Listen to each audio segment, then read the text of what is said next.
Welcome to Forza Horizon 5 and Drift Club Mexico. If you complete all 6 chapters of Drift Club Mexico, you will receive this, the Ford Mustang Mach E 1400. Before we jump into the Ford Mustang Mach E, let's go try out FH5 Drift Club Mexico.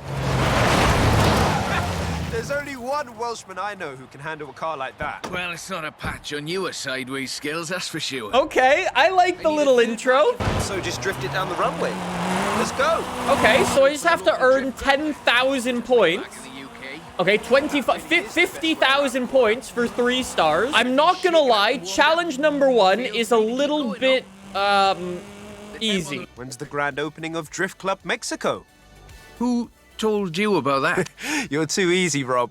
Call me for the next one, you hear? Easiest 3 stars of my life. I think we should have a little bit of a challenge. I've never actually tried any of these missions before. I don't know what we're gonna be driving. Can I get 3 stars on my first try ever? Mission number 2 is all the way down here outside Mulahey. I need 300,000 points for 3 stars. Okay. What have we got here? The Nismo GTR. One of the best drift platforms in the world. In my opinion, of course. Evidence for other opinions is welcome. I mean, that one's all-wheel drive and heavy. But, you know, I'll give you a pass. Technical, some very tight turns along the reservoir. Rear-wheel drive is perfect for this, though. Okay, well, I see what you've done. I do have to say, right out of the gate, boy, does this thing have a lot of grip. The gear ratios seem a bit weird to me, if I'm honest. So this GTR can literally only drift in 2nd gear, so I would like to make a formal apology to my rev limiter. Stock, of course. This is all-wheel drive. And pricey. Usually you see them on the pro drifting circuit. Luckily, we had one knocking around the festival. I like it. The character's legitimately calling us out. That's not just because of the wheelbase and the organic grip. The VR38 DET engine is an exceptional starting point for a drift. Wait. Are you telling me the developers actually used words that car people use? The stock turbos can easily make 700 bhp. You need to build for that amount of power at both ends of the intake exhaust flow, of course. Final analysis, not a cheap drift platform, but definitely a good... Wait, what? They said something that wasn't cringe. What's the next recruitment vehicle? Recruitment? I have no idea what you're talking about. Well done, developers.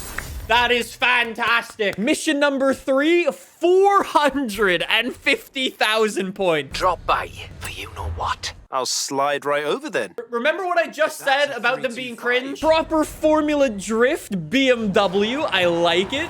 200,000 points before the destination. All right, we're going to push that a bit more. 150 bhp. Custom camber for optimal entrance and exit angles. It's quite the piece of engineering. These BMWs are actually really cool. They're so small, so lightweight, you can full-on chuck them around.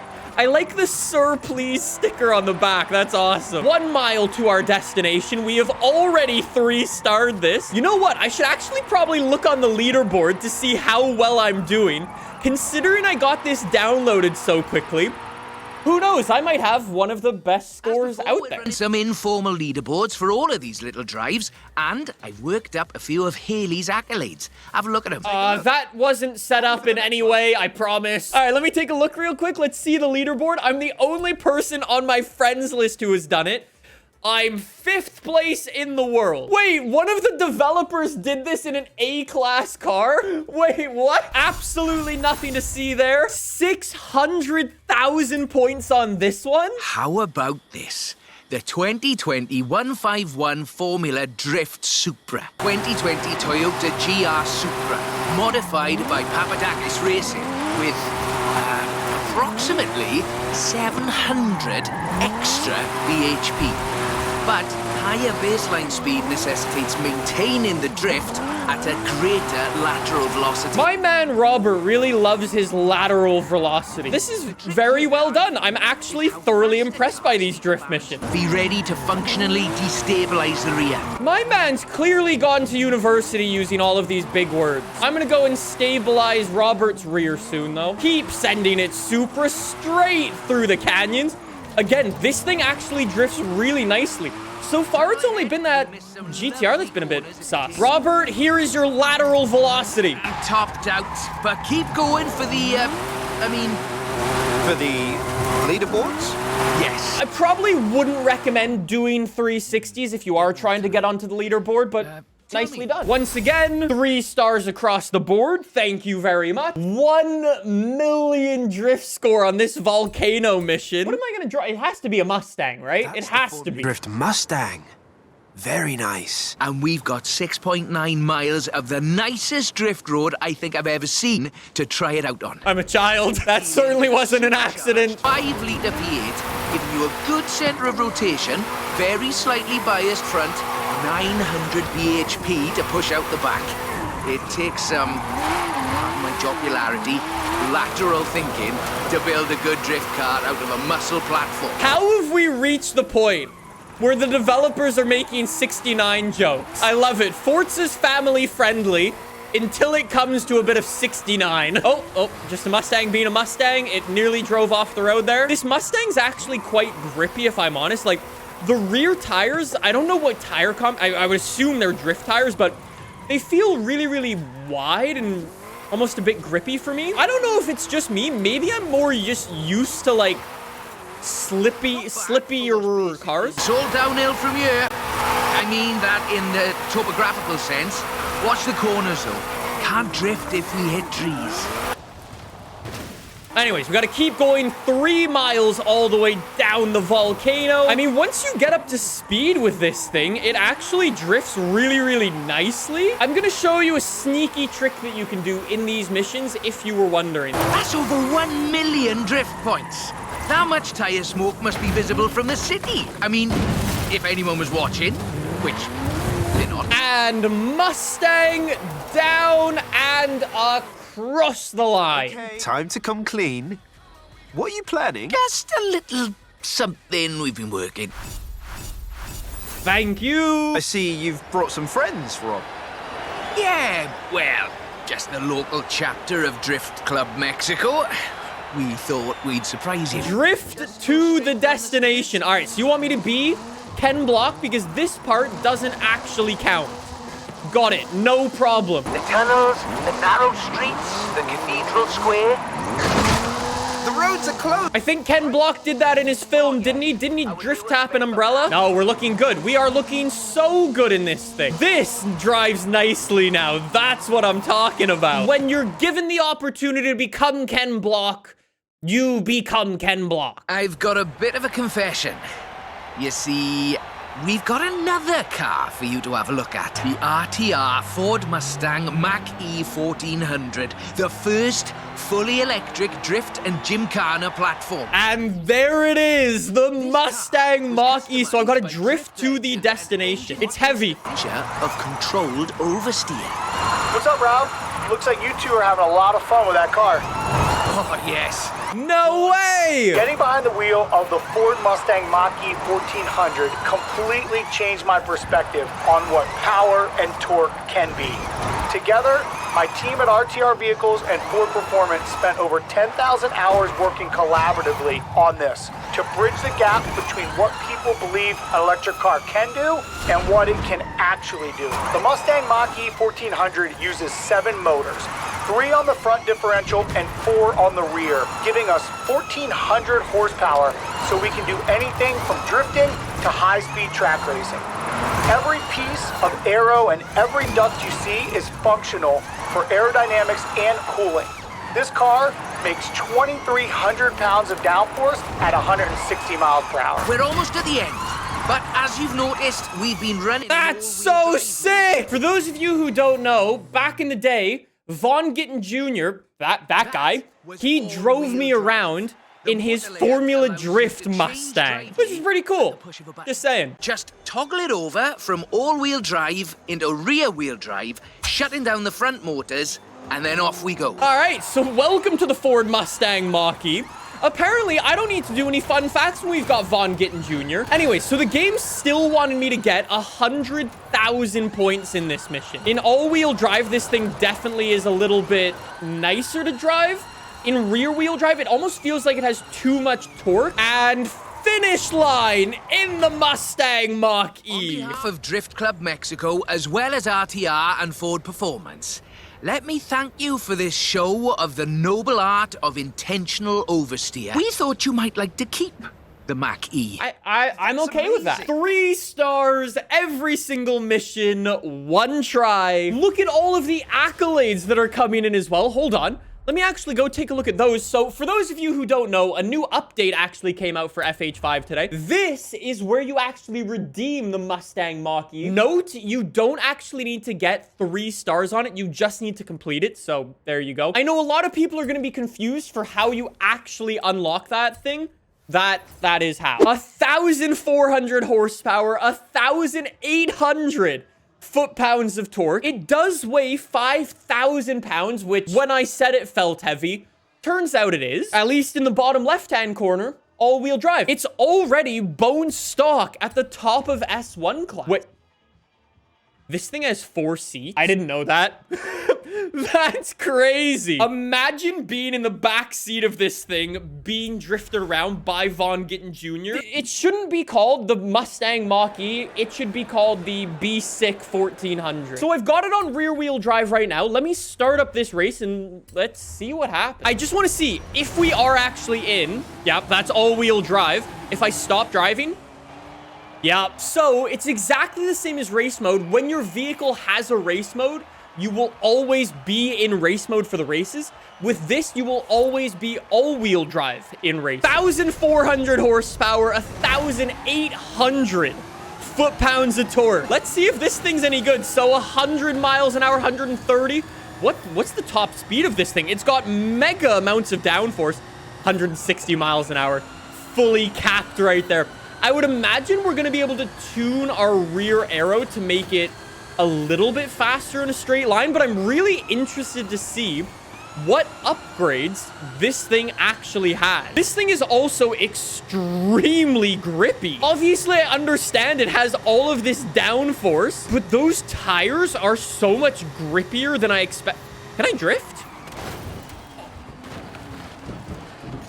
That's crazy. You've got to send it hard. That's really interesting, though. It actually works for racing and drifting. I've actually just noticed as well where the license plate is. Look under my rear tail light on the left. That is my license plate. Oh, man. Look at the interior. Jeez, that's so cool. No lie, that's awesome. Look at the handbrake on there as well. Let's bring this thing back to the festival. Let's see what customization we can do, if anything. I expect to see nothing in here, so I'm not going to be disappointed. Yeah. So no engine swaps, no drivetrain swaps. We can get semi-slick tires, Horizon semi-slicks. We've got proper slick tires. We can also toss on our drift tires. So that begs the question, what tires is this on bone stock? I don't know.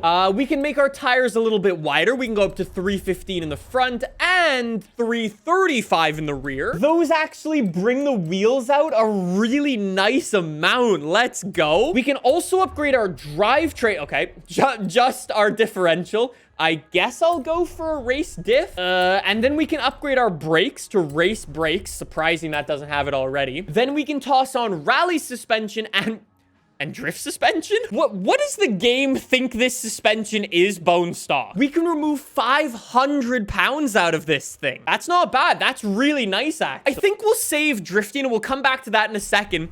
I have some people in Twitch chat asking me to rally race this. I love that idea. So let's go for some off-road race tires, some chunky boys on there. 4,300 pounds and off-road chunky boys. Are we going to be able to adjust our gears? Yes. I mean, we can't adjust our actual first gear, but we can adjust our final drive. So thank you, developers. No way. That's max. Maximum speed. Yes! 170 miles an hour backwards through the speed. 175. I'm still going. Uh-oh.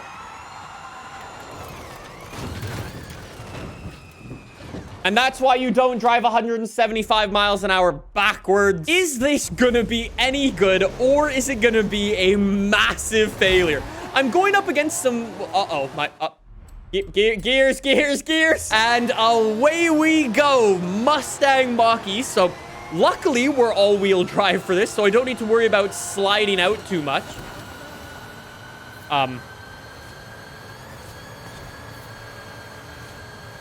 Von Gittin Jr., you're doing the wrong thing with your Mustang. You are doing the wrong... You should make an off-road version. This is better. This is incredible. Yo. Uh-oh. Got it. The brakes on this thing are insane. I think it's got to be a combination of regenerative braking on this, and the race brakes, and the upgraded tire width we've got on this, and it just stops instantly. You barely need to press the brakes, though. When I came into this, I totally expected the Mustang Mach E to just be kind of like, I don't know, kind of a shell, and it would just be like, okay, that's cool, a new electric car. It can do some sideways stuff. But apparently, it's way better than I expected it would. It might have a disappointing amount of upgrades that we can do to it, but that is not disappointing performance. That is really good. If we're gonna take this to a racetrack, I guess we're just gonna go slick race tires. I guess the only other thing we need to change is just get race suspension, or like the stock suspension, instead of rally suspension. That looks so good. Slam to the... Whoa. Whoa, that's grippy. Come on, Mach E. It's so weird launching this thing. Okay, so everybody gets off the line a little bit quicker than me. So, yeah, it's really not going to be a drag car. It's just a little bit too heavy for that, especially with all of the downforce and stuff that it's got. But, oh, understeer in the corners. Oh, the sound is sick, though. All right, well, it was pretty good in that corner. Then brake. Look how late you brake. All right, thank you, Ferrari. Now that we've got this really cool option of choosing if we want our car to be rear wheel or all-wheel drive, the developers should certainly consider adding an option for us in the drivetrain swaps for permanent all-wheel drive or permanent rear-wheel drive, or a changeable differential so we can choose if we want all-wheel or rear-wheel depending on what we're doing. That way, you can enter events with your Mustang Mach E and drive it in rear-wheel drive. You can totally swap all-wheel drive and rear-wheel drive like this in a whole bunch of vehicles. For example, my Ford Raptor in real life had that ability. It should 100% be a thing in the game as well. It's way easier to drive than I was expecting. This thing is so good. I mean, we didn't get the victory there, but awesome car. I guess it's time to go and do what this thing is meant to do. You know what? I kind of want it to be feasible to drive all-wheel drive and rear-wheel drive. So I'm actually going to toss on our stock tires again, and then I'm going to toss on some drift suspension, and that's it. I don't actually know how all of this works for my differential, because if I was making like an all-wheel drive drift car, I would come in here and lock the diff on 100% for everything, and that would be super easy to drift. I don't know what to expect with this now. I kind of hope it works, but I'm a little nervous. I'm not gonna lie. Like, it was really nice to drift in the story, but I don't know how many points it's actually gonna get in the open world. So I'm just gonna send it, see how hard this is, and cross fingers that we can get a lot of points. If anything, it's actually a little bit grippy. Yo, look as the sun is setting. Our blue Mustang badge illuminating in the shadows. I really like this thing. Do you think I should switch to rear wheel drive halfway down the mountain? 500,000 points at the 2-mile mark. That's not bad. That's very good pace, actually. We just got to keep these wheels spinning. It's very grippy. 900,000. Come on, this is going to be close to a mil. This is going to be very close to a mil. Hang it out. Hang it out. 950. I don't know if it's going to do it. I don't know if it's gonna do it. Ah, you're kidding. We were making pretty good pace, but it's just, if anything, it's got too much grip, this thing. Look in the bottom right. I am all-wheel drive. I pause the game. I go to my tuning all the way over to differential. This is what it looks like. That's what I had it on before. I'm gonna do this without any editing because people will think I've legitimately faked it. I will make it rear-wheel drive, pause in again, into the cars, over to differential. That's so sick. Wait, so what if I tune this down? Just say to there, for example. Now if I head in, will one of the...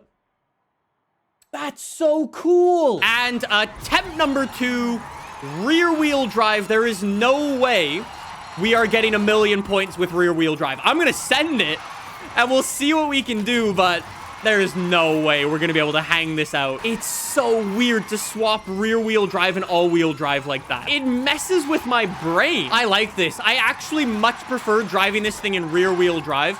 This feels just so much better. You can already tell, though, we're behind on pace.